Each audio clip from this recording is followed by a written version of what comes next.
ছয় ছক্কায় আপনাদের সবাইকে স্বাগত। আজকেও ছয় ছক্কায় ট্রেন দুর্ঘটনার কথা, অর্থাৎ কাঞ্চনজঙ্ঘা এক্সপ্রেসের সেই নিদারুণ দুর্ঘটনার কথা, যে মর্মান্তিক দুর্ঘটনায় 15 জনের প্রাণহানি ঘটেছে এবং 60 জন এখনও পর্যন্ত হাসপাতাল বন্দী হয়ে রয়েছেন।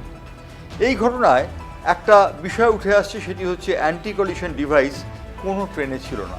অর্থাৎ কাঞ্চনজঙ্ঘা সমেত পশ্চিমবঙ্গে যে ট্রেনগুলি চলে তার কোনোটিতেই অ্যান্টি কলিশন ডিভাইস নেই, সেটি একটি কথা। কিন্তু আরেকটি কথা হচ্ছে যে মালগাড়ির যে ড্রাইভার নিহত হয়েছেন এই ঘটনায়, তার উপর সমস্ত দায়টি চাপিয়ে দেওয়া হচ্ছে। ভাগ্যিস মরা মানুষ কথা বলতে পারে না বলেই মালগাড়ির ড্রাইভার কোনো প্রতিবাদ করতে পারছেন না। প্রতিবাদ করে তিনি জানাতে পারছেন না যে কেন ভোর 5:30 থেকে সেদিন সমস্ত সিগন্যালিং ব্যবস্থা খারাপ ছিল। সিগন্যালিং ব্যবস্থা খারাপ থাকার কারণেই মালগাড়িটি ঠিক এইভাবে কাঞ্চনজঙ্ঘা এক্সপ্রেসের উপরে উঠে যায়। সিগন্যালিং ব্যবস্থা ঠিক থাকলে হয়তো এই জিনিসটি ঘটতো না। প্রশ্ন হচ্ছে, সিগন্যালিং ব্যবস্থা ঠিক না থাকার জন্যে যেই ঘটনাটি ঘটলো তার দায় কে নেবে? রেল দফতর বা কেন্দ্রীয় রেল মন্ত্রক এ বিষয়ে কোনো কথা বলছে না। তারা উচ্চ পর্যায়ের একটি তদন্ত এবং ফরেন্সিক বিশেষজ্ঞদের ঘটনাস্থলে পাঠিয়েছে। আর যখন আমরা আপনাদের সঙ্গে এই কথা বলছি, ঠিক সেই সময়টিতে অর্থাৎ মঙ্গলবার বিকেলে ফরেন্সিক দল ঘটনাস্থলে গেছে, পুঙ্খানুপুঙ্খ তদন্ত করছে। 24 ঘন্টার বেশি সময় অতিক্রান্ত হয়ে গেছে এই দুর্ঘটনার। এই দুর্ঘটনা 24 ঘন্টা অতিক্রান্ত হয়ে যাওয়ার পর ফরেন্সিক দল কি নতুন তথ্য আরোহণ করবে তা বলা শক্ত। কিন্তু এই ফরেন্সিক দল যে তদন্ত করে রিপোর্ট দেবে এবং 3 দিনের মধ্যে সেই রিপোর্ট কেন্দ্রীয় রেল মন্ত্রকে যাবে বলে জানানো হয়েছে।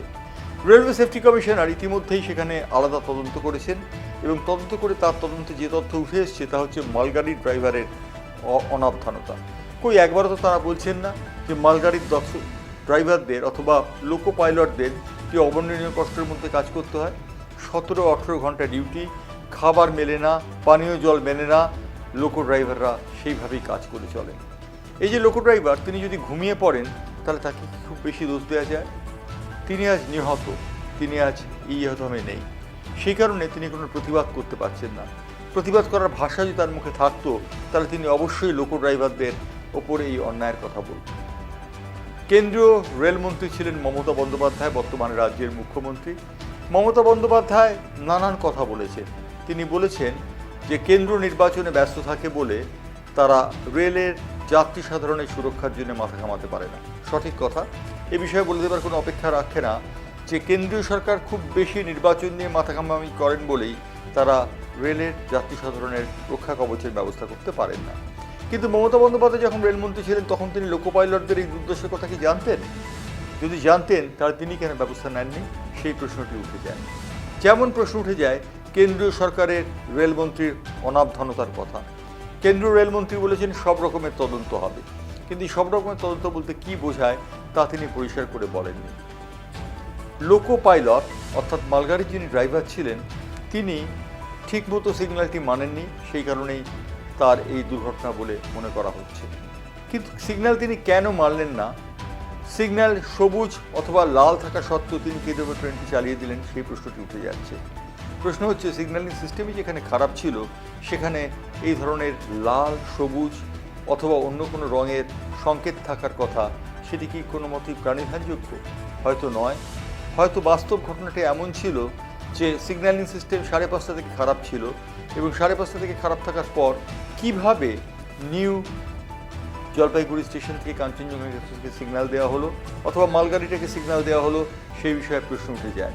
যেখানে সিগন্যালিং সিস্টেম 5:30 থেকে ভোর 5:30 থেকে খারাপ হয়ে পড়ে আছে, সেখানে বাড়তি সতর্কতা নেওয়ার প্রয়োজন ছিল। T392 একটি মেমো দেওয়া হয় এক্ষেত্রে, যে রেলগুলো যাতে লাল সিগন্যাল অতিক্রম করে চলে যেতে পারে তার জন্য। আমরা জানি যে রাঙাপানি স্টেশনে এই T392 সিগন্যালিং সিস্টেমটি দেওয়া হয়েছিল বা মেমোটি ধরানো হয়েছিল কাঞ্চনজঙ্ঘা এক্সপ্রেসের ড্রাইভারের কাছে। কিন্তু সেটি কাঞ্চনজঙ্ঘা এক্সপ্রেসের ড্রাইভারের কাছে, পিছন থেকে আসা মালগাড়ির ড্রাইভারের কাছে তো নয়। তাহলে মালগাড়ির ড্রাইভার কেন তুলে দিলেন তার ট্রেনটি এই কাঞ্চনজঙ্ঘা এক্সপ্রেসের শেষ দুটি বগির ওপর? অভিশপ্ত যাত্রীরা প্রাণ হারালেন, 15 জন যাত্রী প্রাণ হারিয়েছেন, 60 জন আহত হয়েছেন। আমরা জানি না কি হবে এই ঘটনাটিকে কেন্দ্র করে, তবে যাত্রীরা যেটা জানিয়েছেন, অসম্ভব ঝাঁকুনি, বিকট শব্দ, অন্ধকার হয়ে যাওয়া এবং তার সঙ্গে ভারী কিছু পতনের শব্দ, অর্থাৎ সব কিছু মিলে সসেমিরা অবস্থা।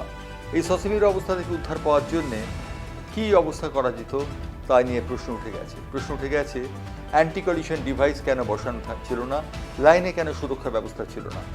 ভারতবর্ষের যে এত হাজার কিলোমিটার রেল লাইন চলে গেছে তার মধ্যে মাত্র ১,৫০০ কিলোমিটার রেল লাইনে রয়েছে এই সুরক্ষা ব্যবস্থা, অথচ ভারতবর্ষের প্রতিটি কোণে কোণে এই সুরক্ষা ব্যবস্থা দেওয়ার কথা রেল মন্ত্রকের।